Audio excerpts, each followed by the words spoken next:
환영합니다. 여러분의 마음 이곳에서 풀고 가세요. 살면서 한 번쯤 이런 걱정해 보신 적 있으실 겁니다. 은퇴하고 나면 돈 관리 어떻게 해야 하지? 연금만으론 부족한데 뭔가 투자라도 해야 하나? 기초연금이나 복지 혜택 제대로 받고 있는 건가? 그런데 말입니다.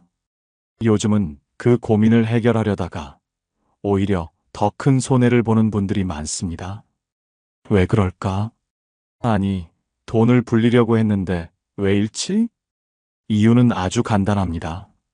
알아보니 현실은 달랐기 때문입니다. 오늘 영상에서는요, 왜 요즘 은퇴하신 분들이 돈 관리에서 실수하는지, 그리고 진짜 안전하고 확실하게 노후 자금을 지키는 방법은 무엇인지, 지금 몰랐다간 분명 후회할 수 있는 정보들을 전해드리겠습니다.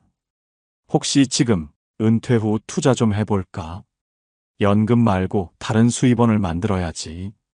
고민 중이시라면 이 영상 꼭 끝까지 보셔야 합니다. 오늘 주제가 마음에 드신다면 구독과 좋아요 눌러주세요. 여러분의 마음을 안아주는 좋은 컨텐츠로 보답하겠습니다. 이야기는 대부분 이렇게 시작됩니다. 처음엔 너무 좋았답니다. 드디어 은퇴했으니까 여유자금으로 뭔가 해봐야지. 적금 이자가 너무 낮으니까 주식이라도 해볼까? 이웃 김 씨가 부동산 투자로 돈 벌었다는데. 그런데 그 기대감은 몇 개월을 넘기지 못합니다. 첫 번째, 이런 투자는 절대 하시면 안 됩니다. 고수익 보장 투자 상품의 함정. 봄에는 전화가 옵니다. 어르신, 월 20% 수익 보장하는 상품이 있는데요. 안전하고 확실합니다. 원금 보장에 고수익까지.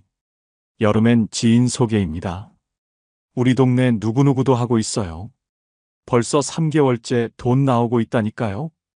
이런 기회 놓치면 후회해요. 가을엔 직접 찾아옵니다. 정장 입은 젊은 사람이 와서 어르신만 특별히 모시고 싶어서 왔습니다. 계약서까지 들고 와서 지금 바로 결정하셔야 해요. 겨울엔 결과가 나옵니다. 돈이 안 나옵니다. 연락해도 안 받습니다. 사무실에 가니까 없습니다. 고수익 투자는 집이 아닙니다. 하루도 안심할 수 없는 도박장입니다. 두 번째, 부동산 투자. 이제는 다릅니다. 집값이 계속 오르니까 작은 집 하나 더 사볼까? 부동산 투자, 예전엔 안전했습니다. 하지만 지금은 다릅니다. 대출 받아서 집 샀습니다. 월세 받으면서 대출 갚으려고 했는데 세입자가 안 들어옵니다. 6개월째 공실입니다. 그동안 대출이자는 계속 나갑니다. 관리비, 세금까지 내야 합니다. 매달 200만 원씩 나가는데 들어오는 돈은 0원입니다. 팔려고 해도 안 팔립니다. 집값은 떨어지고 있고 대출금보다 낮은 가격에도 안 나갑니다. 부동산 투자는 이제 안전한 투자가 아닙니다. 오히려 매달 돈 나가는 짐짝이 될 수 있습니다. 세 번째, 주식. 너무 위험합니다. 갑자기 증권사에서 전화가 옵니다. 어르신, 이번에 좋은 종목 있어요.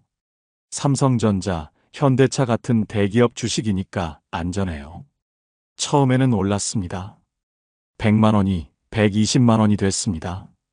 아, 이거 괜찮네? 더 넣습니다. 그런데 갑자기 떨어집니다.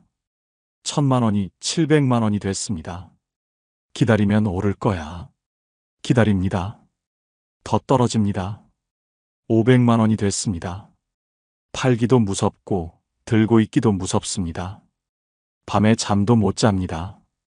아침마다 핸드폰으로 주식 확인합니다. 주식이 내 생활을 지배합니다. 네 번째, 보험 복잡해서 손해봅니다. 어르신, 연금보험 어떠세요? 매달 50만 원씩 10년 넣으면 70세부터 매달 100만 원씩 나와요. 계산해 보니까 좋은 것 같습니다. 가입했습니다. 그런데 5년 후에 급한 일이 생겨서 중도해지하려고 하니까 3천만 원 넣었는데 2천만 원밖에 안 돌려줍니다. 중도해지 수수료가 있습니다. 운용 비용을 차감해서 드립니다. 복잡한 보험은 보험회사만 이익입니다. 가입자는 항상 손해를 봅니다. 5번째, 자식 돈 문제에 개입하면 안 됩니다. 아버지, 사업 자금이 좀 부족해요. 3개월만 빌려주세요. 꼭 갚을게요. 자식이 어려우니까 도와주고 싶습니다. 은퇴금에서 2천만 원 꺼내서 주었습니다. 3개월이 지났습니다. 6개월이 지났습니다. 1년이 지났습니다. 돈 얘기하면 자식이 화냅니다. 아버지는 돈만 아시네요. 지금 정말 어려운데 재촉하시면 어떡해요? 결국 받지 못했습니다. 그리고 자식과의 관계도 나빠졌습니다. 자식 돈 문제는 자식이 해결해야 합니다. 부모가 개입하면 둘 다 망합니다. 결론은 하나입니다. 은퇴 후 투자는 젊을 때보다 훨씬 더 신중해야 합니다. 그래서 요즘은 이렇게 관리합니다. 첫 번째, 요즘 똑똑한 분들은 통장을 이렇게 나눕니다. 이런 일이 실제로 있었습니다. 서울 강남에 사시는 김 어르신. 은퇴금 3억을 한 은행 정기예금에 다 넣어두셨답니다. 정기예금이 제일 안전하지 않나? 그렇게 생각하셨거든요. 그런데 갑자기 그 은행에서 연락이 왔습니다. 고객님, 은행 사정이 어려워져서. 며칠 뒤 뉴스에 나왔습니다. 행복은행 영업정지 명령. 김 어르신이 받으신 돈 5천만 원이었습니다. 나머지 2억 5천만 원은 언제 받을 수 있을지 아무도 모릅니다. 한 곳에 다 넣으면 한 번에 다 잃을 수 있습니다. 그래서 요즘은 이렇게 합니다. 대전에 사시는 이 어르신은 달랐습니다.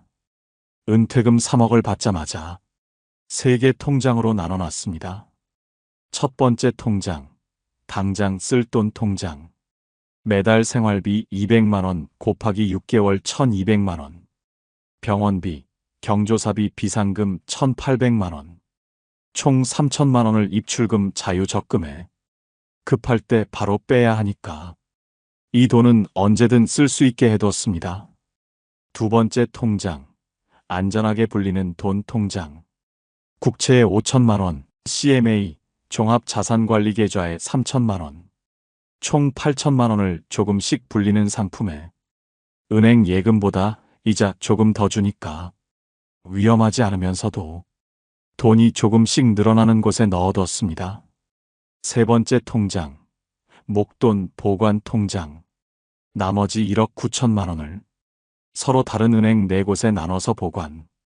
A은행에 5천만 원, B은행에 5천만 원, C은행에 5천만 원, D은행에 4천만 원. 한 곳이 망해도 나머지는 안전하니까. 그런데 여기서 좋은 소식이 하나 있습니다. 2025년 9월 1일부터는 예금 보호 한도가 5천만 원에서 1억 원으로 늘어납니다. 9월 이후로는 A은행에 1억, B은행에 9천만 원. 이렇게 나눠도 됩니다. 훨씬 편해집니다. 이렇게 나누니까 어떻게 됐을까요? 2년 뒤 김 어르신과 이 어르신을 다시 만났습니다. 김 어르신, 한 곳에 다 넣으신 분. 아직도 돈 못 받았어요. 변호사 비용만 수백만 원 들었어요. 잠도 못 자겠어요. 이 어르신, 나눠서 넣으신 분. 다행히 별일 없었어요. 매달 생활비 걱정도 없고요. 이자도 조금씩 늘고 있어요. 차이가 이렇게 납니다. 돈을 나누는 것 귀찮을 수 있습니다. 하지만 내 노후를 지키는 가장 확실한 방법입니다. 두 번째, 이런 돈은 놓치면 안 됩니다. 충북 제천에 사시는 박 어르신 이야기입니다. 올해 67세, 국민연금 매달 80만 원 받고 계십니다. 아내분과 둘이 사시는데 매달 생활비는 250만 원 정도. 기초연금도 받을 수 있다고 하는데 복잡해서 신청 안 했어요. 그러다가 이웃 할머니 한 분이 기초연금 한 달에 30만 원씩 나와요. 왜 안 받으세요? 깜짝 놀라서 주민센터에 갔습니다. 상담사가 말했습니다. 어르신, 작년에 신청했으면 벌써 408만 원 받으셨는데요. 후회해도 소용없습니다. 지난 돈은 못 받습니다. 신청한 달부터만 받을 수 있거든요. 박 어르신이 놓친 돈이 또 있었습니다. 에너지 바우처. 겨울철 난방비, 여름철 냉방비 지원해주는 건데 1인 가구 기준 연간 29만 5,200원까지 받을 수 있어요. 4인 이상 가구는 최대 70만 1,300원까지. 통신요금 할인, 핸드폰, 집전화, 인터넷 요금, 기초생활수급자는 매달 최대 2만 6천원까지 할인, 차상위계층은 매달 최대 2만 3,650원까지 할인받을 수 있어요. 교통카드 할인, 버스, 지하철 타면 65세 이상은 거의 공짜로 탈 수 있어요. 다 합치면 한 해에 얼마일까요? 기초연금 34만원 곱하기 12개월 408만원. 에너지 바우처 29만 5,200원 1인 가구 기준. 통신요금 할인 2만 6천원 곱하기 12개월 31만 2천원. 기초생활수급자 기준. 교통비 절약 월 10만원 곱하기 12개월 120만원. 총 839만원입니다. 1인 가구, 기초생활수급자 기준. 이 돈이면 매달 생활비 250만원에서 180만원으로 줄어듭니다. 70만원이나 여유가 생깁니다. 그런데 왜 모르는 분들이 이렇게 많을까요? 첫째, 정보가 없습니다. 누가 가르쳐주지 않아요. TV에서도 잘 안 나와요. 복잡한 용어만 잔뜩 써서 이해하기도 어려워요. 둘째, 신청이 복잡해 보입니다. 서류 준비하고 증명서 떼고 생각만 해도 피곤합니다. 그냥 포기하게 됩니다. 셋째, 나는 해당 안 될 거야 생각합니다. 자녀가 있으니까, 집이 있으니까, 연금 받으니까 우리 같은 사람은 안 되겠지. 하지만 실제로는 다릅니다. 기초연금은 생각보다 조건이 까다롭지 않아요. 65세 이상이고 소득 인정액이 월 228만원, 부부 364만원 이하면 받을 수 있습니다. 자녀가 집 있어도 상관없어요. 본인이 기준에 맞으면 받을 수 있어요. 다른 복지 혜택도 마찬가지예요. 생각보다 조건이 넉넉합니다. 신청은 어떻게 하나요? 기초연금, 국민연금공단 지사나 주민센터 가시면 됩니다. 온라인으로도 할 수 있어요. 복지로 사이트, 에너지 바우처, 주민센터에서 신청하세요. 기초생활수급자나 차상위계층이면 받을 수 있어요. 통신요금 할인, 쓰시는 통신회사 SKT, KT, LGU+에 직접 전화하세요. 복지 할인 신청하고 싶어요 하시면 됩니다. 어려우시면 가족이 함께 가도 됩니다. 아들, 딸이 대신 신청해줘도 됩니다. 중요한 건 지금 신청하는 겁니다. 내년에 하려고 미루지 마세요. 하루 늦으면 그만큼 손해예요. 이미 지나간 달은 못 받거든요.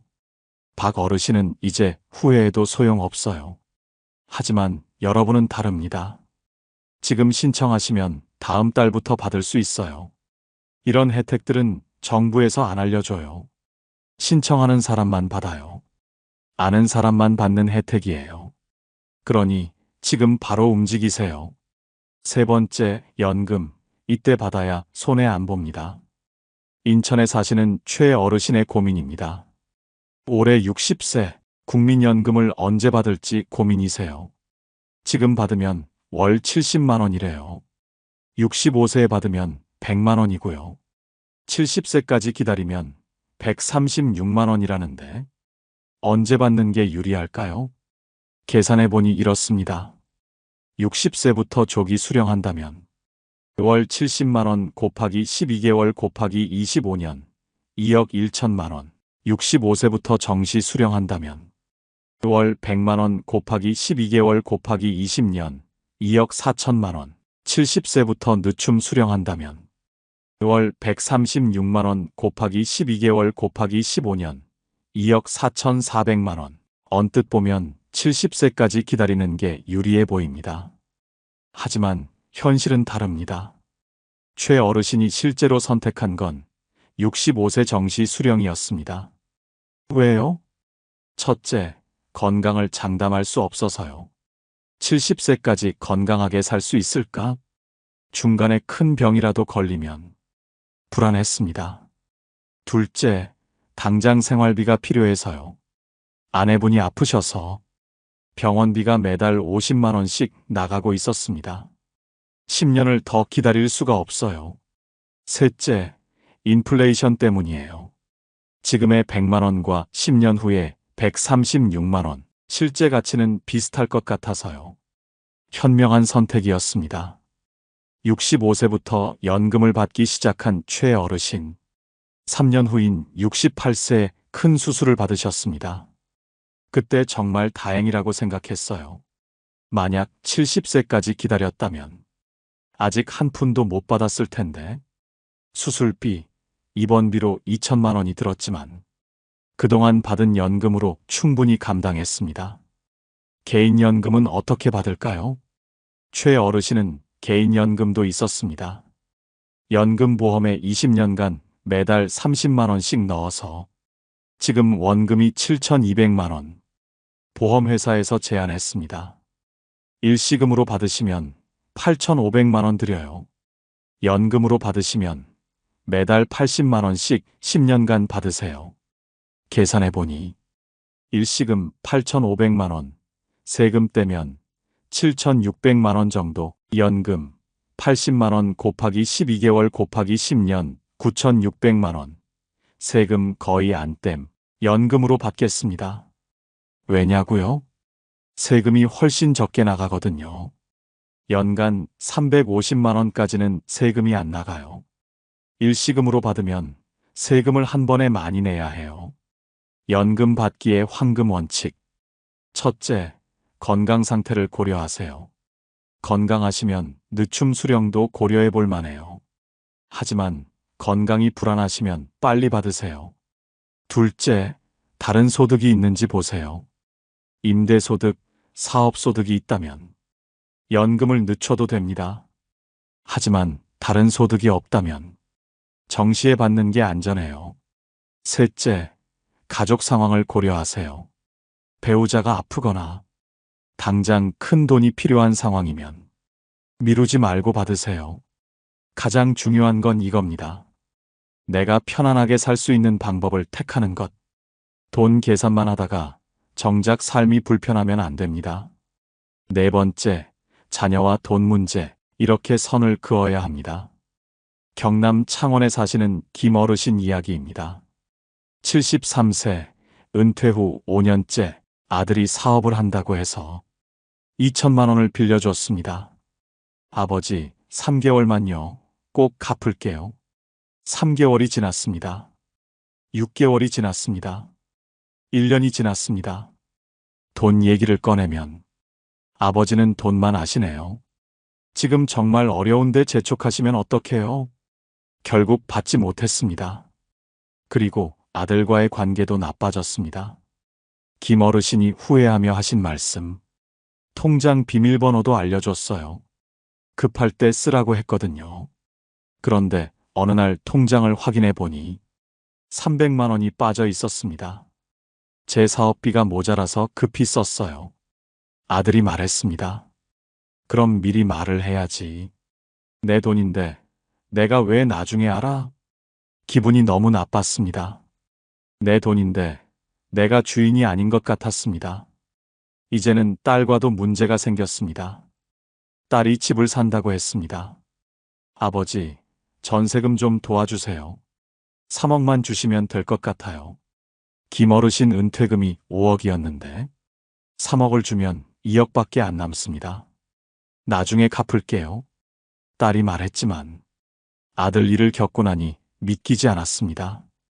아니다 라고 했더니 딸도 화를 냅니다. 오빠는 사업자금 받았으면서 왜 저만 안 돼요? 가족이 돈 때문에 뿔뿔이 흩어졌습니다. 지금 김 어르신이 정한 원칙입니다. 첫째, 통장 비밀번호는 절대 알려주지 않습니다. 부인에게만 알려줬습니다. 자녀들은 모릅니다. 둘째, 큰 돈은 절대 빌려주지 않습니다. 100만 원 이상은 안 됩니다. 아버지도 노후 준비해야 한다. 정확히 말합니다. 셋째, 대출 보증은 절대 서지 않습니다. 내가 대신 갚을 돈 없다. 단호히 말합니다. 넷째, 돈 걱정하지 말라는 말 안 합니다. 괜한 기대를 주면 안 되거든요. 이렇게 하니까 어떻게 됐을까요? 처음에는 자녀들이 서운해했습니다. 아버지가 야박해졌다. 예전 같지 않다. 하지만 지금은 다릅니다. 오히려 관계가 더 좋아졌습니다. 왜냐고요? 서로 기대하지 않으니까. 실망할 일이 없어졌습니다. 자녀들도 스스로 해결하려고 노력합니다. 아버지한테 의존하면 안 되겠구나. 알게 된 거예요. 김어르신도 편해졌습니다. 내 노후 자금은 내가 지킨다. 확실해졌거든요. 상속도 미리 준비하셨습니다. 공증 유언장을 작성했습니다. 비용은 10만 원 정도 들었어요. 집은 둘이 반반 나눠 가져라. 예금은 아들 60%, 딸 40%. 이유는 아들이 제사를 지내니까. 명확하게 적어뒀습니다. 나중에 자녀들끼리 싸우지 말라고요.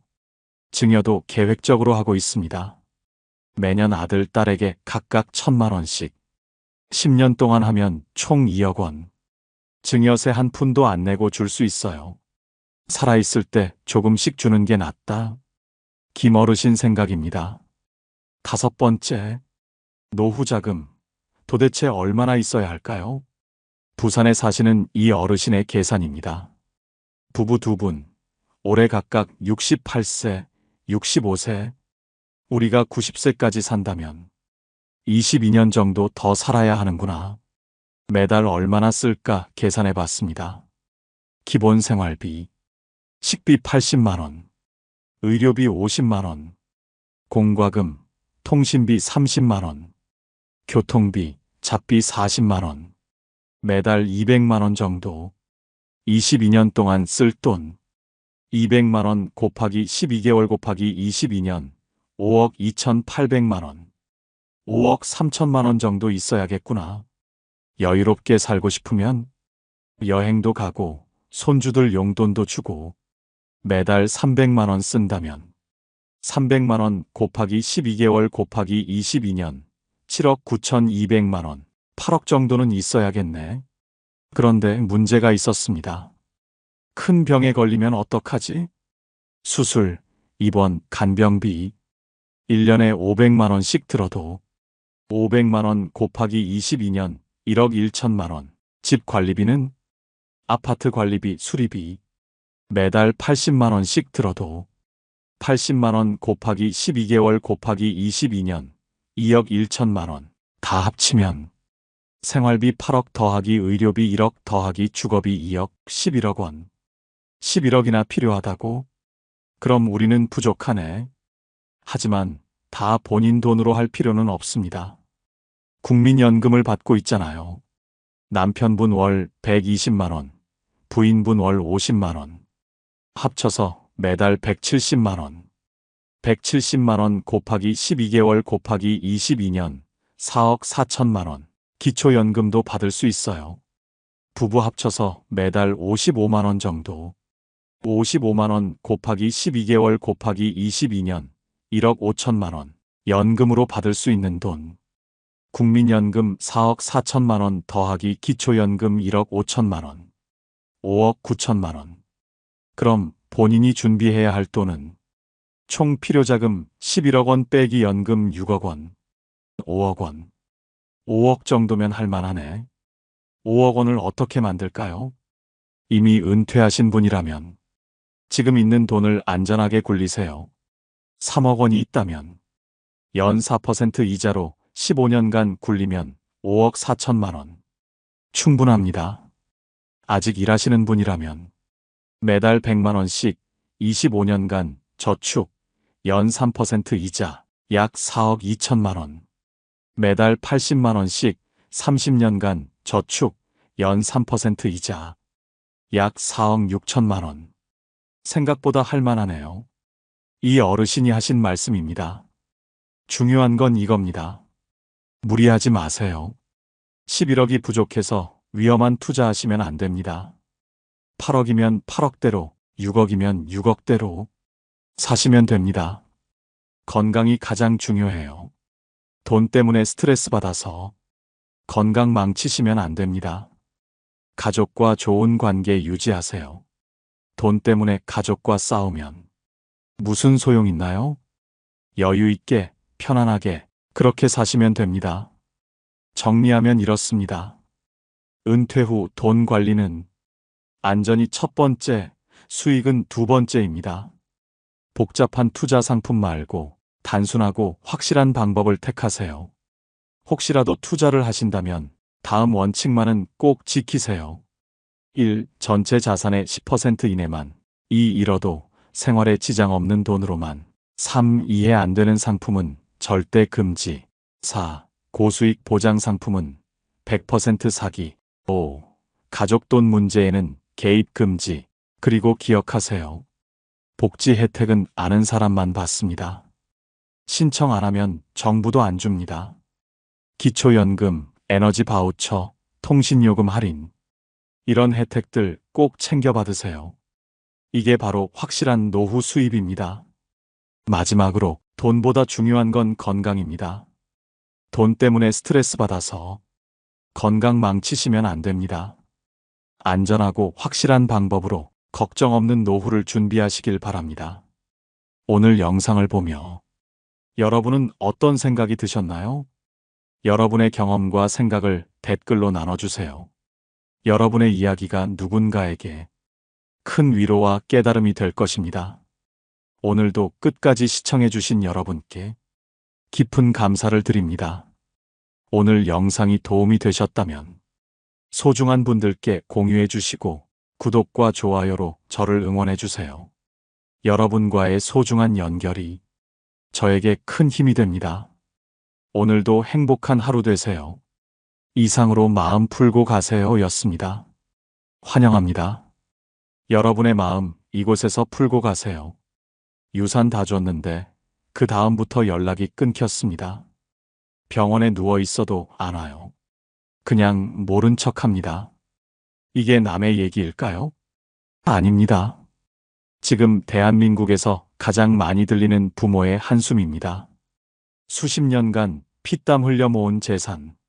내 새끼 잘 되라고, 내 자식 편하라고 다 줬습니다.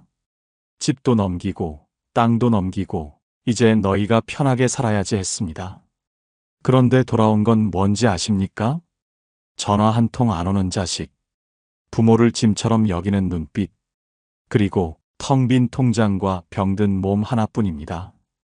어떤 부모는 울면서 말합니다. 내가 뭘 그렇게 잘못했는지 모르겠어요. 내가 낳은 자식이 맞는지조차 모르겠어요. 놀라운 건요, 이게 아주 특별한 일이 아니라는 겁니다. 보건복지부 조사에 따르면 자녀에게 유산을 미리 준 부모의 60% 이상이 오히려 자식과 멀어졌다고 말합니다. 부모가 아프다 해도 바빠서 못 가요. 외롭다 말해도 엄마가 너무 예민하신 거예요. 그래 놓고 새 차 뽑고 여행 가고 명품 사는 건 잘도 합니다. 부모가 준 유산으로요. 이걸 뭐라고 부르시겠습니까? 불효? 아닙니다. 배신입니다. 사랑도 중요합니다. 가족 간의 정 소중합니다. 하지만 세상은 냉정합니다. 주도권 없는 부모는 아무리 사랑을 줘도 끝은 비참해집니다. 그렇다면 이제 물어야 합니다. 이런 배신 왜 생기는 걸까? 그리고 어떻게 막아야 할까? 오늘 영상에서는요, 왜 살아있을 때 유산을 쉽게 넘기면 안 되는지, 자녀와의 관계를 지키면서도 내 권리를 지키는 방법은 무엇인지, 그리고 지금 당장 무엇부터 준비해야 하는지를 실제 사례와 전문가 조언을 바탕으로 차근차근 짚어드리겠습니다. 절대 잊지 마세요. 사랑은 줘도 주도권은 빼앗기면 안 됩니다. 지금부터 후회 없는 인생 마지막 설계를 시작하겠습니다. 오늘 주제가 마음에 드신다면 구독과 좋아요 눌러주세요. 여러분의 마음을 안아주는 좋은 컨텐츠로 보답하겠습니다. 예전에는 이런 말이 당연했죠. 나는 다 자식 줄 거야. 줄 게 있어야 부모 노릇하지. 자식이 든든해야 내 노후도 편하지. 그런데 요즘 부모님들 그렇게 말 안 하십니다. 오히려 이렇게 말씀하십니다. 이젠 줘도 조심해서 줘야 해. 다 주면 끝이야. 나는 그냥 퇴장당하는 거지. 관계가 아니라 거래가 되더라고. 왜일까요? 첫 번째 이유. 다 주면 내가 없어집니다. 서울 강동구에 사는 68세 박순애 씨는 몇 년 전 결혼을 앞둔 큰아들에게 아파트를 넘겨줬습니다.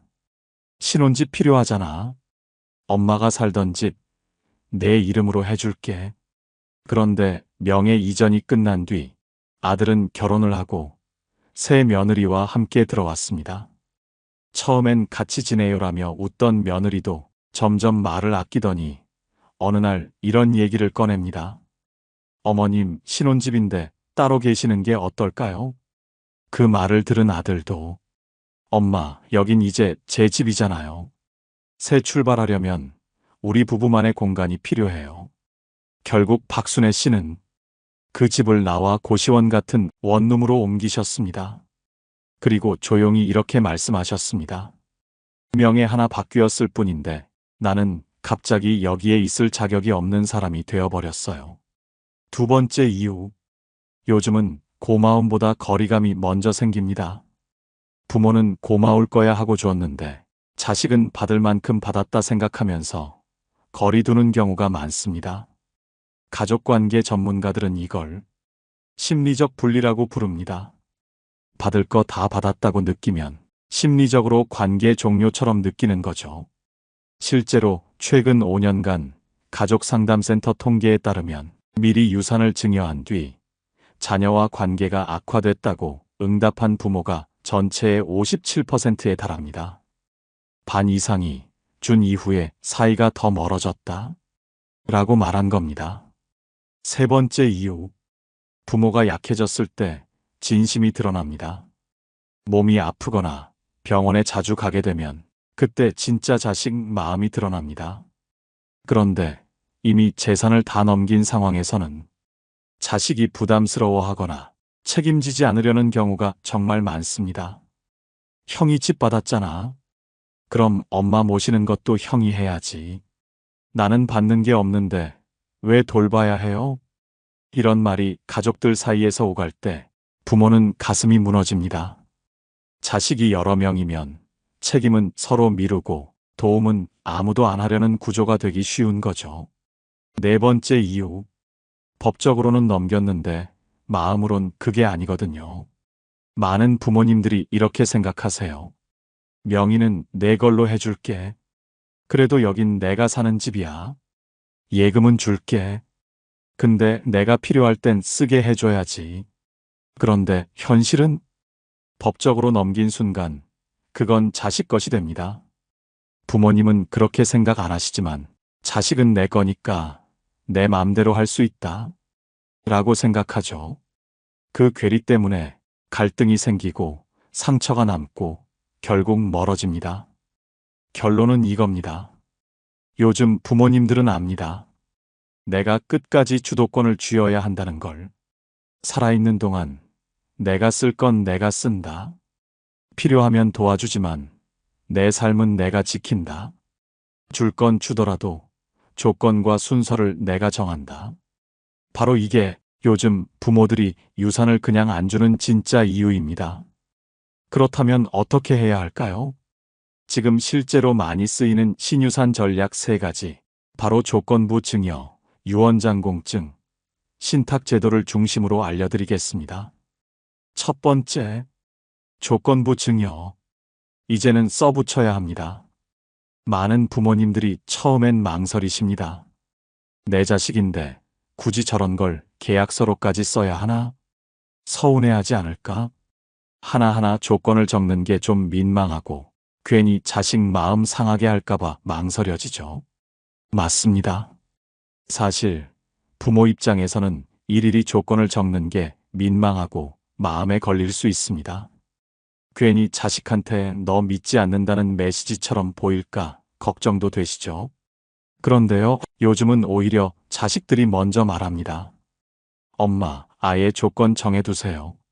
서로 오해 없게 책임감 있게 하고 싶어요. 받기만 하고 아무것도 안 하면 저도 마음이 불편해요. 이게 바로 지혜로운 증여의 시작입니다. 그렇다면 어떤 조건을 써야 할까요? 조건이라고 해서 무리하게 요구하거나 꼬치꼬치 따지자는 게 아닙니다. 그저 내가 원하고 바라는 걸 솔직하게 기록해두는 것. 책임과 사랑을 함께 담는 방식입니다. 예를 들어 이런 내용이 있을 수 있죠. 내가 병원 가는 날엔 동행해주기. 한 달에 한 번은 집에 들르기. 명절엔 꼭 함께 식사하기. 내가 위급할 때 연락이 되도록 하기. 돌봄이 필요한 경우 책임 분담하기. 이걸 문서로 남기고 공증을 받아두면 법적 구속력이 생기고 자녀 입장에서도 할 일을 명확히 알고 실천할 수 있습니다. 왜 이렇게까지 해야 할까요? 부모 입장에선 정이 없어진다 생각하실 수 있지만 실은 반대입니다. 정 때문에 애매하게 넘기면 나중엔 그 정이 상처로 돌아옵니다. 너 왜 이렇게 해? 아니 엄마, 그런 줄 몰랐지. 받고 나서는 달라지더라.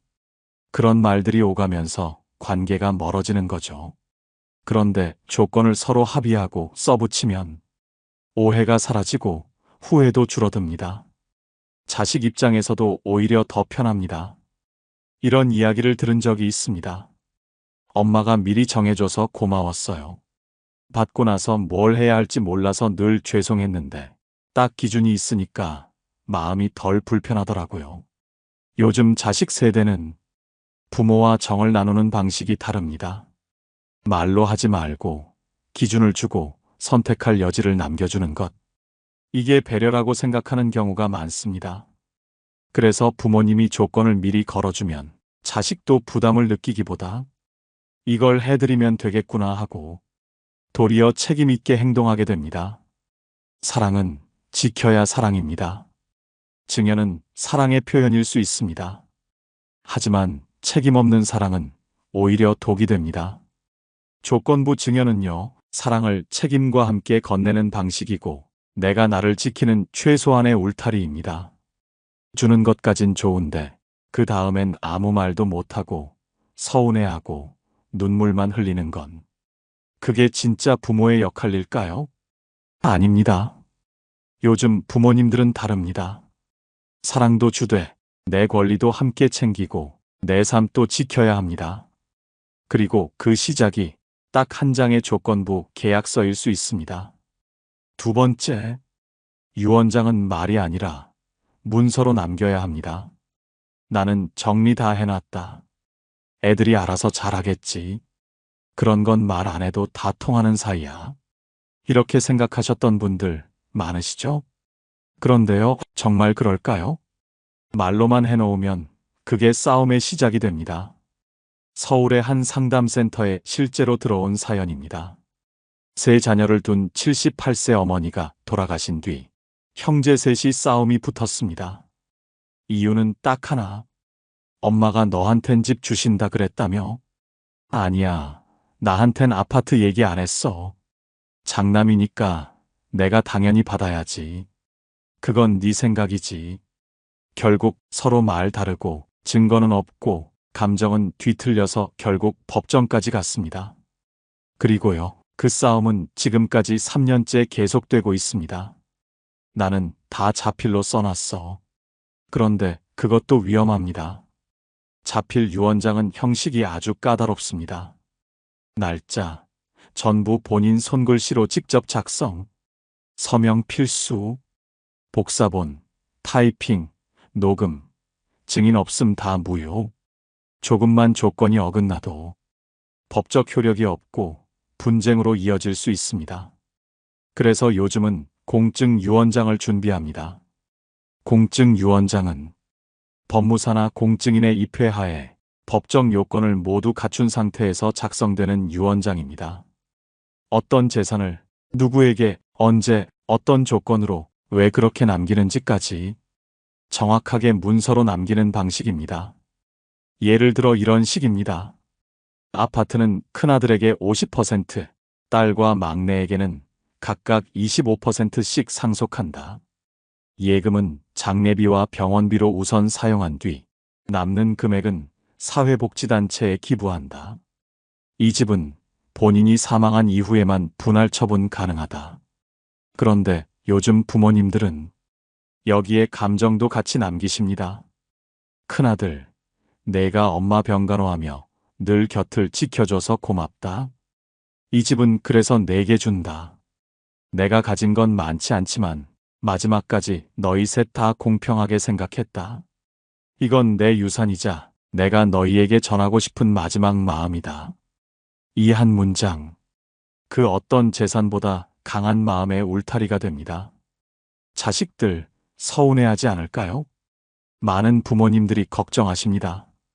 그런데 요즘 자녀들은 오히려 이렇게 말합니다. 엄마가 다 정해주셔서 너무 고마웠어요. 괜히 우리끼리 감정 상할 일 없어서 마음이 편했어요. 나중에 말 나오면 그게 더 힘들었을 거예요. 유언장이 없으면 자식들끼리 싸우고 유언장이 있으면 부모님의 뜻에 따라 다들 받아들이게 됩니다. 공증 유언장은 내가 떠난 뒤에도 내 뜻을 지키는 최고의 도구입니다. 작성도 어렵지 않습니다. 법무사 사무실에 방문하거나 상담 후 방문 작성이 가능합니다. 비용도 생각보다 부담되지 않습니다. 유언장 공증 비용은 20만 원에서 50만 원 사이, 복잡한 상속 구조가 있어도 70만 원 내외에서 정리 가능합니다. 금액은 공증 사무소나 지역에 따라 약간 다를 수 있습니다. 한 번만 정확히 작성해두면 남은 평생 마음이 편안해집니다. 사랑은 말로 끝나는 게 아니라 책임있게 정리할 때 진짜 사랑이 됩니다. 지금 내가 가진 재산이 크고 작음을 떠나 내 삶의 마지막 장을 스스로 마무리하는 가장 현명한 방법, 그게 바로 공증 유언장입니다. 세 번째, 신탁. 자산은 맡기고 내 자리는 지키는 법. 혹시 내가 쓰러지면 그 다음은 누가 내 돈을 관리하죠? 치매 오면 내 통장 자식이 다 가져가면 어쩌죠? 명의만 넘겼다가 나만 내쫓기는 건 아닐까요? 이런 걱정 한 번쯤 해보셨죠? 요즘은 그래서 신탁을 찾는 부모님들이 늘고 있습니다. 신탁? 그건 부자들이 하는 거 아냐? 많은 분들이 이렇게 물으십니다. 그런데요, 지금 신탁을 가장 많이 활용하는 건 중산층 이상 일반 부모님들입니다. 왜냐면 이제는 이렇게들 말씀하세요. 돈이 많아서가 아니라 내 뜻대로 쓰기 위해 신탁을 해두는 거야. 신탁은 쉽게 말하면 이런 겁니다. 내 재산을 지금은 내가 쓰고 혹시 아프거나 판단이 어려워지면 대신 운영해주고 내가 세상을 떠나면 자녀들에게 딱 정한 대로 나눠줘라.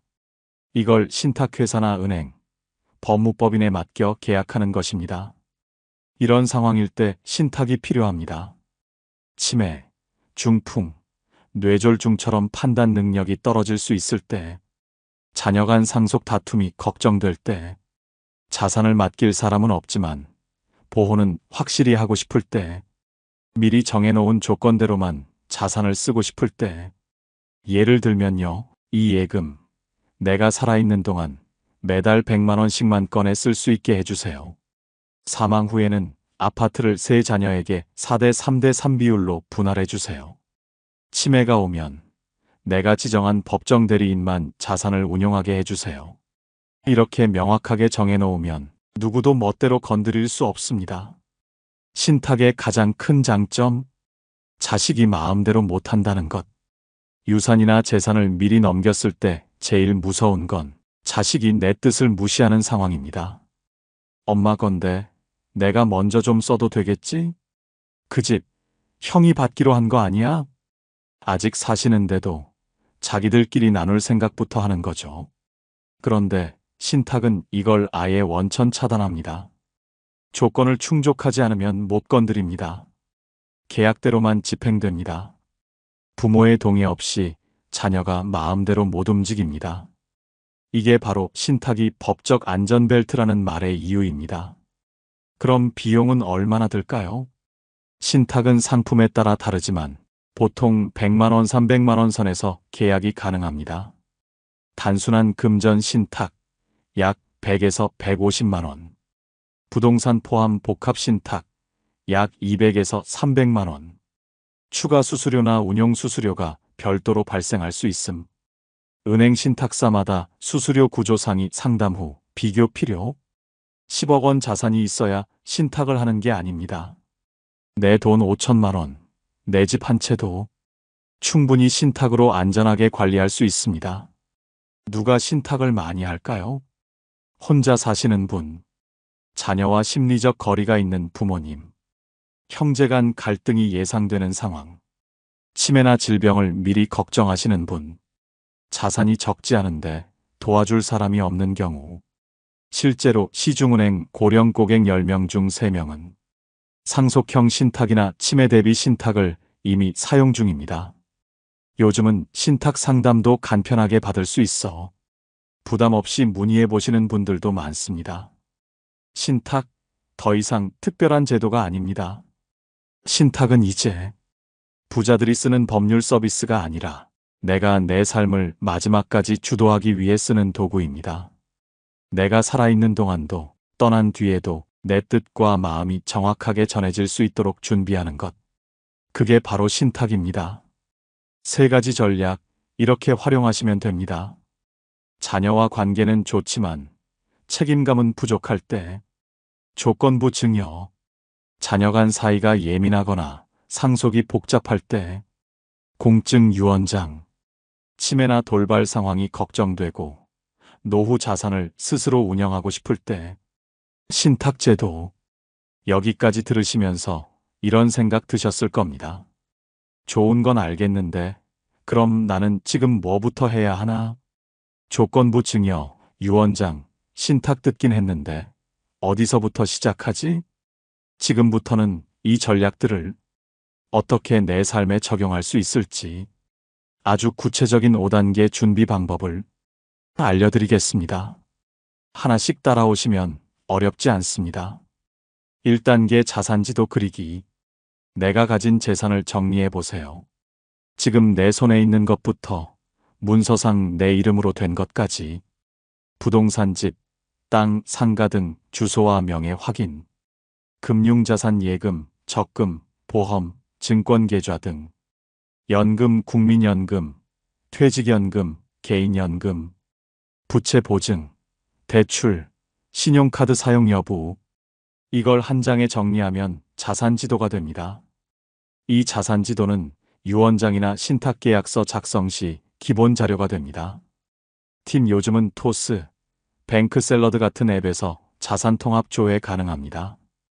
2단계 건강 상태와 돌봄 가능성 점검. 재산보다 먼저 챙겨야 할 건 내 몸과 마음입니다.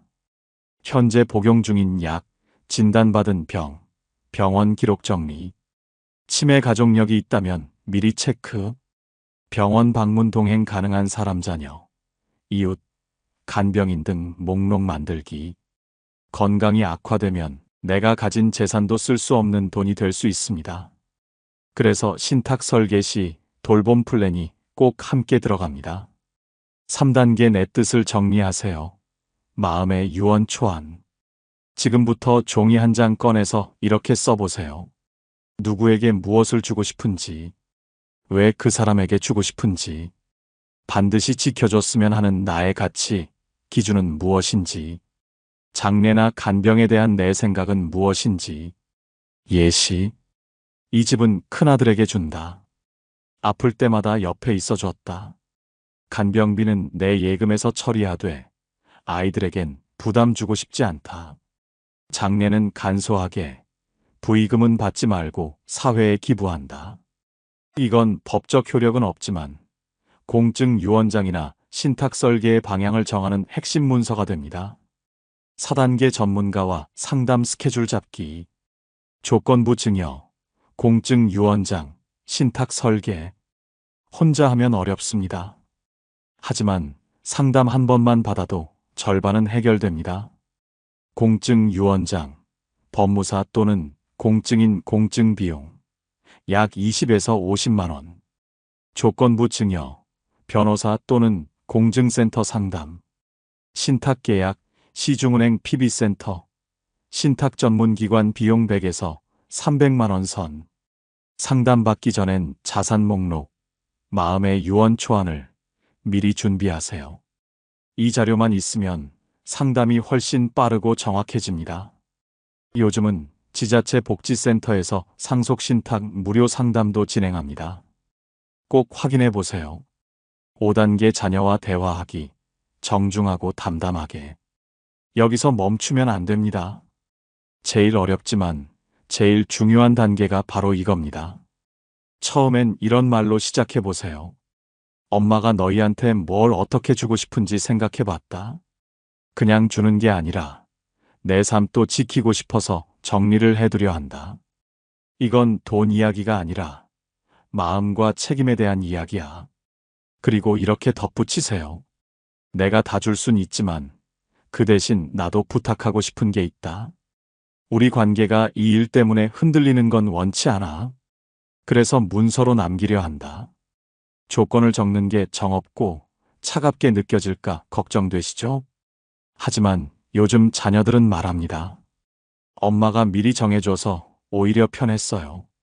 서로 눈치 안 보고 책임 있게 행동할 수 있어서 좋았어요. 이건 사랑을 정리하는 방법이자 여러분의 마지막까지 존중받는 권리입니다. 혹시 지금 이런 생각이 드시나요? 도대체 뭘 어떻게 해야 되는 건지 모르겠어요. 맞습니다. 막연함이 가장 큰 문제입니다.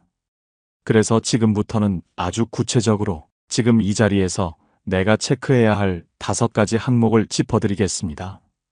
1. 내 노후 생활의 우선순위를 정하세요. 무엇보다 먼저 질문을 던져야 합니다. 나는 언제까지 일할 수 있을까? 내가 원하는 노후는 어디서, 누구와, 어떻게 사는 걸까? 돌봄이 필요해지면 어떤 방식으로 받고 싶은가? 병원, 요양원, 재가 서비스 중 나의 선택은? 장기요양보험 신청을 고려하고 있는가? 이런 질문에 답이 있어야 그에 맞는 재정 계획, 자산 배분, 제도 활용도 가능해집니다. 2. 자산의 형태를 파악하고 조정하세요. 혹시 이런 상황이신가요? 집은 있지만 현금이 거의 없다. 임대 수입은 있지만 안정성이 떨어진다. 자식들에게 미리 증여해버려서 내가 쓸 돈이 없다. 부동산은 시세 차익만 기대하고 있다. 이런 경우 신탁이나 유언장보다 먼저 해야 할 건 현금 흐름을 확보하는 구조로의 전환입니다. 필요하면 영목이지론, 월지급형 부동산 매각, 리츠 활용 또는 일부 자산의 생활비 전환. 즉, 내가 쓰기 위해 남기는 자산 구조로의 전환이 필요합니다. 남겨주는 재산이 아니라 내가 살아가는 재산이 먼저입니다. 3. 신탁, 유언장, 사전 의료 의향서, 3종 세트 체크. 이 3가지는 서로 다르지만 함께 갖추면 삶을 강력하게 지켜주는 삼총사입니다. 신탁, 생전부터 자산을 관리하고 치매 등 상황 변화 시에도 내 뜻을 유지하게 해줍니다. 유언장, 사후 재산 분쟁을 막고 내 의사를 법적으로 남길 수 있는 수단입니다. 사전 의료 의향서, 연명 치료를 원하지 않을 경우 병원이나 가족이 결정하지 못하게 내 의지를 명확히 남길 수 있습니다. 3가지 모두 미리 준비하지 않으면 아무 효력이 없습니다. 4. 간병 문제에 대한 나만의 플랜 세우기. 우리나라 65세 이상 노인의 10명 중 1명이 치매 진단을 받습니다. 중풍, 파킨슨 등 돌봄이 필요한 질병도 갈수록 늘고 있죠. 그런데 간병은 가족에게 가장 큰 부담이 되는 영역입니다. 간병인을 쓸 것인가? 자녀에게 부탁할 것인가? 요양병원은 어디로 갈 것인가? 누구에게 어떤 결정을 맡길 것인가? 돌봄 설계 없이는 자식도 본인도 모두 지칩니다. 신탁 안에 간병과 의료 지시를 포함시키는 것이 최근 급격히 늘고 있는 이유이기도 합니다. 내 뜻을 지지해 줄 사람을 찾아두세요. 모든 서류보다 중요한 건 내 마음을 아는 사람입니다. 신탁 수탁자, 유언 집행자, 의료 결정 대리인, 위임장 수령자 모두 결국 내 대신 움직여줄 사람이 있어야 작동합니다. 그게 자녀든 형제든 신뢰할 수 있는 제3자든 지금 이 자리에서 이름을 써보는 연습부터 하셔야 합니다. 이 5가지를 생각해보고 하나씩 적어보는 것만으로도 여러분의 노후는 훨씬 선명해질 수 있습니다. 막연함을 밀어내는 건 거창한 계획이 아니라 지금 당장 써보는 한 줄의 생각입니다. 나는 요양병원보다는 집 근처 요양원에 가고 싶다. 나는 막내딸에게 내 뜻을 맡기고 싶다. 나는 내 집을 팔아서라도 내 돈으로 내 삶을 책임지고 싶다. 그 한 줄이 여러분의 남은 시간을 완전히 다르게 만들 수 있습니다. 많은 분들이 말합니다. 나는 아직 멀쩡하니까 괜찮아. 하지만 안타깝게도 세상 일은 그렇게 흘러가지 않습니다. 갑자기 찾아오는 사고, 예고 없이 무너지는 건강, 그때가 되어서야 마음 먹는다면 이미 내 목소리는 아무 의미가 없을 수도 있습니다. 그래서 요즘은 준비된 어른이 되어야 한다고 합니다. 유산은 단지 남겨주는 게 아닙니다. 내 삶의 마지막 챕터를 내가 직접 연출하는 일입니다. 그래서 우리는 더 늦기 전에 준비해야 합니다. 단순히 재산을 어떻게 분배할지가 아니라 내 삶의 의지를 어떻게 지킬 것인지에 대한 이야기입니다. 이제는 자녀가 아니라 내가 내 삶을 책임지는 방식으로 마무리할 때입니다. 여러분, 우리는 평생 가족을 위해 살아왔습니다. 남편을 위해, 아내를 위해, 자식들을 위해 그렇게 한평생을 헌신하며 버텨왔죠. 하지만 이제는 남은 시간만큼은 나 자신을 위한 삶을 살아도 됩니다. 단단한 준비는 결국 나를 지키고 내가 사랑했던 사람들까지 함께 지켜주는 힘이 됩니다. 오늘 이 영상이 여러분의 삶에 조금이라도 도움이 되었다면 지금 이 순간부터 여러분의 인생을 다시 여러분 손으로 선택해 보시기 바랍니다. 이건 재산을 지키는 이야기이기도 하지만 무엇보다도 나의 마음, 나의 품격, 나의 마지막까지 지키는 일입니다. 오늘 영상을 보며 여러분은 어떤 생각이 드셨나요? 여러분의 경험과 생각을 댓글로 나눠주세요. 여러분의 이야기가 누군가에게 큰 위로와 깨달음이 될 것입니다. 오늘도 끝까지 시청해주신 여러분께 깊은 감사를 드립니다. 오늘 영상이 도움이 되셨다면 소중한 분들께 공유해 주시고 구독과 좋아요로 저를 응원해 주세요. 여러분과의 소중한 연결이 저에게 큰 힘이 됩니다. 오늘도 행복한 하루 되세요. 이상으로 마음 풀고 가세요 였습니다. 환영합니다. 여러분의 마음 이곳에서 풀고 가세요. 저는 75살 박옥순입니다. 처음 이 영상을 본다면 이렇게 생각하실 겁니다. 월 60만 원으로 어떻게 사시는 거야? 미친 소리 아닌가? 그렇습니다. 저도 처음엔 그렇게 생각했습니다. 하지만 지금 저는 월 60만 원으로 편안하게 살고 있습니다. 요양원도 없이, 간병인도 없이, 자식들 신세도 지지 않으면서 말입니다. 이게 어떻게 가능했을까요? 저는 시골에서 태어났습니다. 시어머니를 모셨습니다. 부모님 세대는 그게 당연했습니다. 효도는 부모를 모시는 것이라고 배웠습니다. 내 딸들도 낳았습니다. 손주들이 생겼을 때는 정말 행복했습니다. 밤새도록 깬 적도 많았습니다. 내 품에 안겨오는 손주들을 다독여주던 그 시간들. 그때가 정말 행복했습니다. 저는 평생을 가족 위해 살아왔습니다. 남편을 위해, 아이들을 위해, 손주들을 위해. 이제 75살입니다. 정년 퇴직한 남편도 있었고 혼자가 아니라고 생각했습니다. 그런데 남편이 돌아가셨습니다. 갑자기였습니다. 그제야 제가 혼자라는 것을 깨달았습니다. 큰 며느리가 말했습니다. 어머님, 저희 집에서 편하게 지내세요. 저는 고마웠습니다.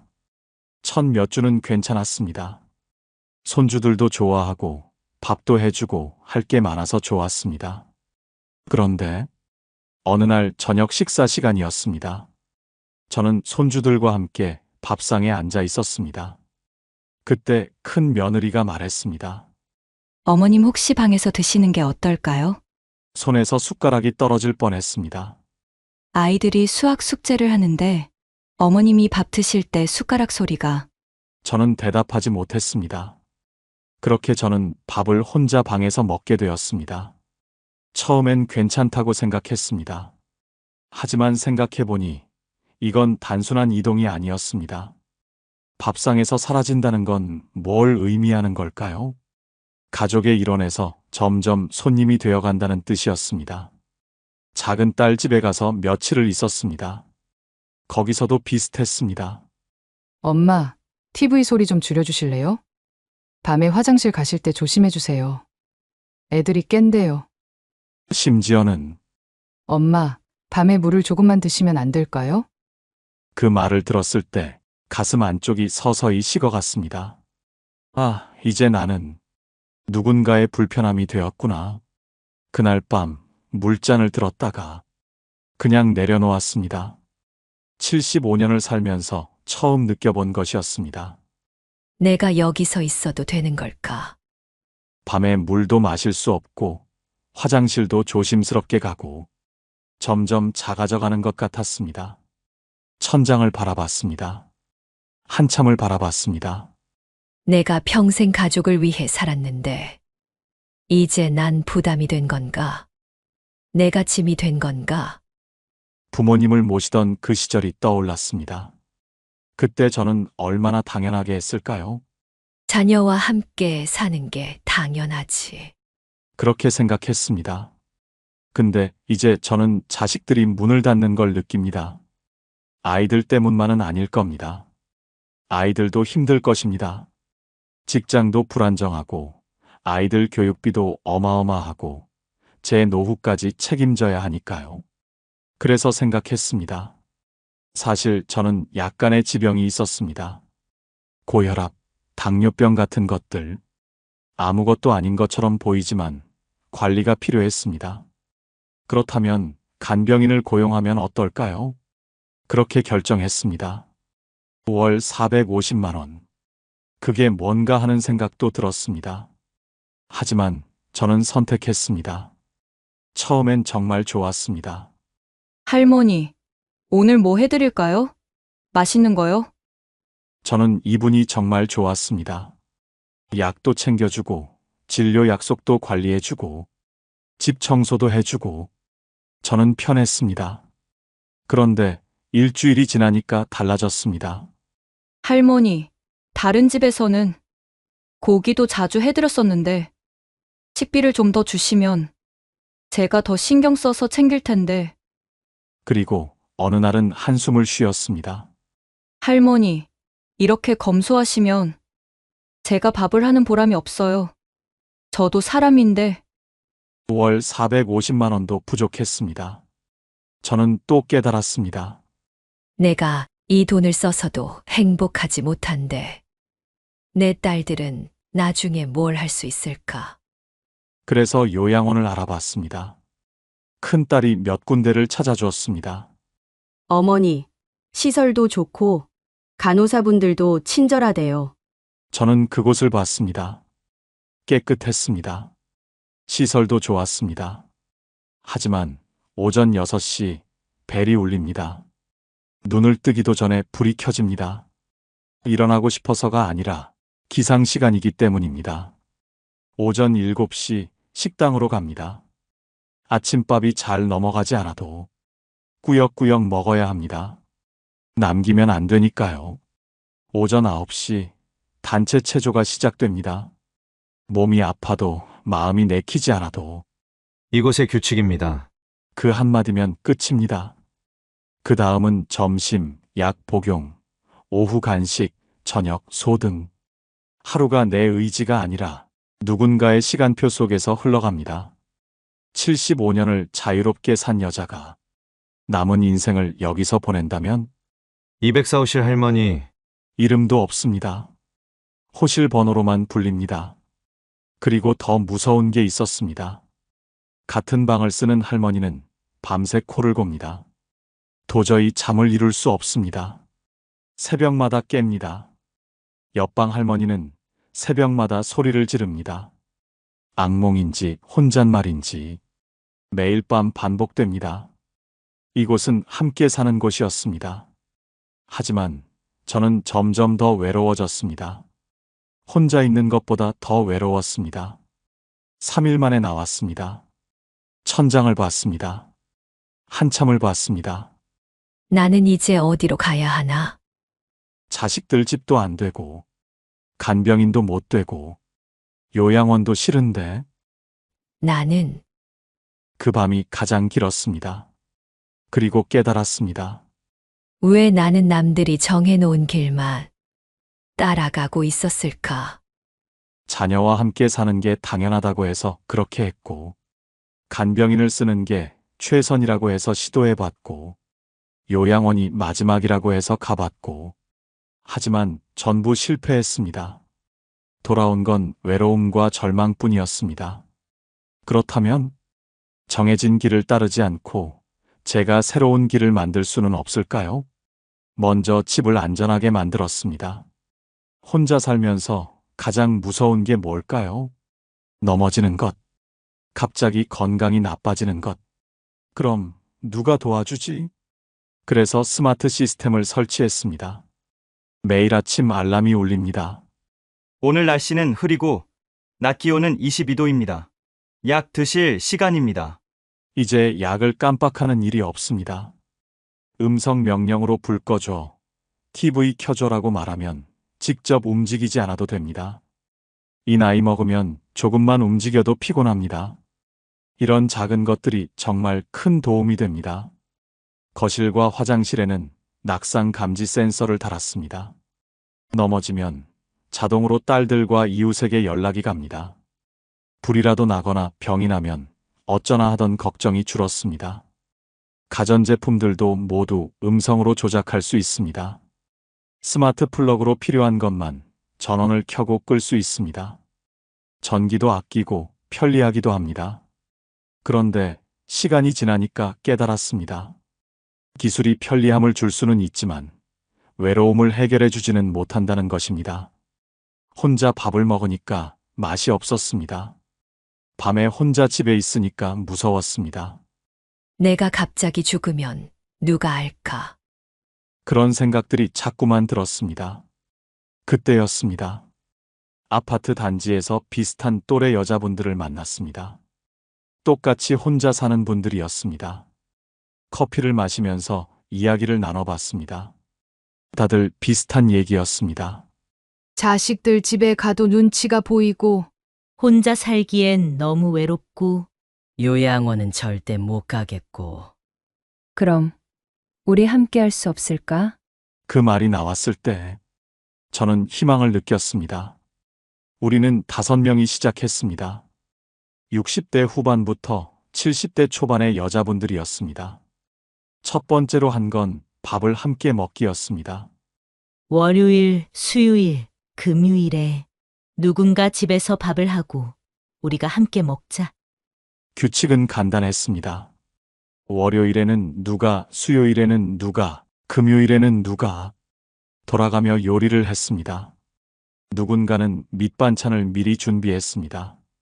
밥은 공동으로 사서 밥을 했습니다. 혹시 이것 아세요? 혼자 밥 먹으면 뭐든 맛이 없습니다. 하지만 누군가와 함께 먹으면 똑같은 반찬도 맛이 달라집니다. 이 된장국 맛있는데 누군가 웃음도 나오고 누군가 눈물도 났습니다. 우리 편해졌네. 밥상이 의미했던 게 뭐냐 하면 우리는 혼자가 아니다. 다음으로 한 건 병원 동행이었습니다. 이 나이 먹으면 병원을 자주 갑니다. 근데 혼자 가면 힘들어집니다. 진료를 받으면서도 무섭고, 약을 받으면서도 헷갈립니다. 하지만 함께 가니까 달랐습니다.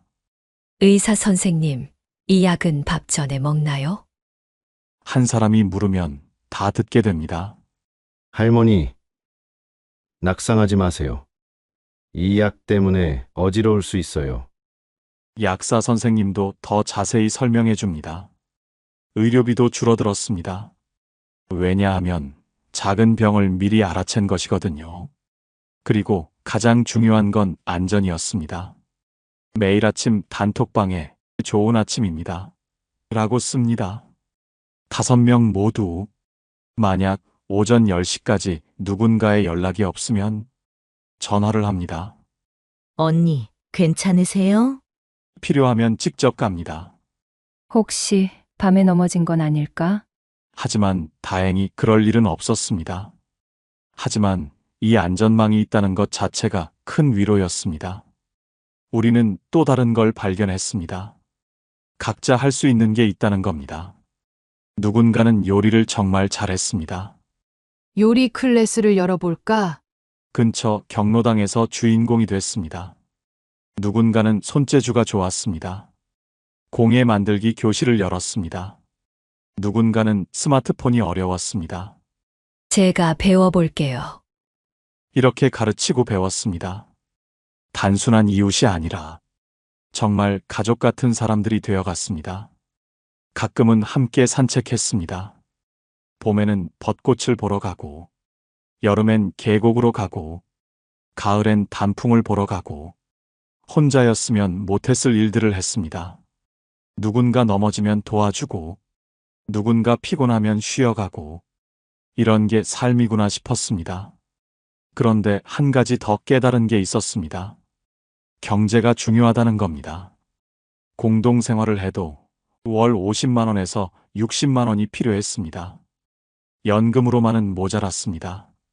그래서 생각했습니다. 제가 뭘 할 수 있을까? 어린 시절부터 저는 이야기를 좋아했습니다. 할머니, 할아버지한테서 들은 옛날 이야기들. 저는 손주들한테도 들려줬습니다. 그럼 이웃 아이들한테도 들려줄 수 없을까요? 아파트에 전단지를 붙였습니다. 할머니가 옛날 이야기를 들려줍니다. 월 강의료 5만 원. 처음엔 손주 친구 한두 명이 왔습니다. 그런데 학부모들이 반겼습니다. 우리 아이가 처음으로 TV를 안 본대요.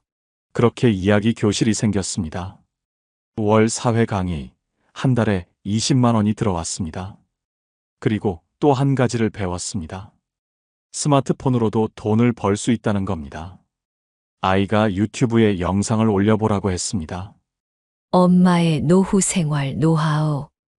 처음엔 정말 서툴렀습니다. 영상도 흔들리고 음성도 작고, 하지만 계속했습니다. 3개월이 지났습니다. 1000명의 구독자가 생겼습니다. 6개월이 지났습니다. 광고 수익이 나왔습니다. 월 10만 원에서 15만 원이 나왔습니다. 많은 돈은 아니지만 누군가가 할머니 영상 보고 도움이 됐어요 라고 댓글을 달면 그게 가장 큰 기쁨이었습니다. 우리 그룹 중에 바느질을 잘하는 분이 있었습니다. 우리 함께 뭔가 만들어 보지 않을까요? 그렇게 손가방을 만들었습니다. 컵받침도 만들었습니다. 온라인 마켓에 올렸습니다. 크롬, 당근마켓, 오늘이 집. 처음엔 몇 개 팔렸습니다. 주변 분들이 입소문을 냈습니다. 여긴 직접 만들고 정성이 있네. 이제는 월 평균 30만 원에서 50만 원이 들어옵니다. 혼자 하면 못했을 일입니다. 이제 계산해 볼까요? 제가 혼자 살 때 식비 40만 원에서 50만 원, 공과금 15만 원에서 20만 원, 생필품 10만 원에서 15만 원, 합계 65만 원에서 85만 원. 이제 우리 5명이 함께 공동 식비 1인당 20만 원에서 25만 원. 공과금 1인당 5만원에서 8만원. 공동 생필품 1인당 5만원. 개인 필수비 5만원에서 10만원. 합계 35만원에서 50만원. 이야기 강의 월 20만원. 유튜브 월 10만원에서 15만원. 수공예 월 30만원에서 50만원. 수공예는 제가 안 하고 다른 분이 하세요. 근데 우리가 돈을 공동으로 나눠요. 그러니까 저는 월 20만원 정도가 들어옵니다. 결국 제가 실제로 부담하는 건 월 30만원에서 40만원이면 충분합니다. 혼자 살 때 65만원에서 85만원과 비교하면 50% 이상 줄었습니다. 숫자만 아닙니다. 건강도 좋아졌습니다. 매일 밥을 함께 먹으니까 영양이 균형 잡혔습니다. 함께 병원을 가니까 작은 병도 미리 잡았습니다. 함께 산책을 하니까 자연스럽게 운동이 됐습니다. 당뇨약의 용량도 줄었습니다. 혈압약도 줄었습니다. 의사 선생님이 놀랐습니다. 할머니, 뭘 하셨어요? 그냥 덜 외로워졌어요. 우리 한국만 이러는 게 아닙니다. 일본에서는 그레이 코하우징이라고 합니다. 10명에서 20명의 노인들이 한 건물에서 함께 살아요. 공동 식사, 건강관리, 사회활동. 이게 20년 이상 되니까 고독사가 거의 없습니다. 만족도도 85% 이상입니다. 의료비도 30%에서 40% 줄었습니다. 덴마크는 어떻게 해요? 코호우징이라고 합니다. 젊은이들도 노인들과 함께 살아요. 노인들은 경험을 나누고 젊은이들은 생활을 돕고 세대 갈등이 없습니다. 덴마크가 세계에서 가장 행복한 나라라는데 아마 이게 한 이유일 겁니다. 미국은 어떻게 해요? 시니어 커뮤니티라고 합니다. 200만 명 이상이 이렇게 살아요. 건강 수준에 따른 맞춤형 서비스를 해요. 여행도 가고 취미 활동도 하고 아침이 되면 자연스럽게 눈이 떠집니다. 알람이 아니라 자연스럽게 햇빛이 창을 통해 들어옵니다. 단톡방을 열어요. 좋은 아침입니다. 15명의 또래들이 좋은 아침 하고 답장합니다. 누군가 밥을 해뒀어요. 따뜻한 밥을 먹습니다. 맛있습니다. 오후엔 아이들이 와요. 옛날 이야기를 해줍니다. 아이들 눈빛이 반짝여요. 그럼 제 가슴도 반짝여요. 저녁엔 이웃과 산책합니다. 누가 아프면 병원에 같이 갑니다. 누가 외로우면 우리가 옆에 있습니다. 저는 이제 확신합니다. 더 이상 부담이 아니라 함께 살아가는 사람이라는 것을, 더 이상 짐이 아니라 서로에게 힘이 되는 관계라는 것을, 저는 온전히 제다운 삶을 살고 있습니다. 어제보다 오늘이, 오늘보다 내일이 더 기대됩니다. 혼자가 아니기에, 외롭지 않기에, 함께 웃을 사람들이 있기에요. 혹시 당신도 두려움 속에서 혼자 버티고 있으신가요? 아니면 요양원이 무서워서 밤을 설치실 때가 있으신가요? 혹은 자식들 눈치가 보여서 작아지고 있으신가요? 저는 감히 말씀드립니다. 당신은 혼자가 아닙니다. 그리고 이건 이론이 아닙니다. 일본에서 20년을 검증했습니다. 덴마크에서 50년을 해왔습니다. 미국에서 200만 명이 살고 있습니다. 내일 아파트 관리사무소에 가세요. 60대, 70대 혼자 사는 분들이 몇 명 계신가요? 물어봅시다. 그 다음 주민센터에 가세요. 노인들이 함께 살 수 있는 프로그램이 있나요? 물어봅시다. 그 다음 계단에서 만나는 할머니한테 인사하세요. 엘리베이터에서 대화를 시작하세요. 언니, 혹시 혼자 계세요?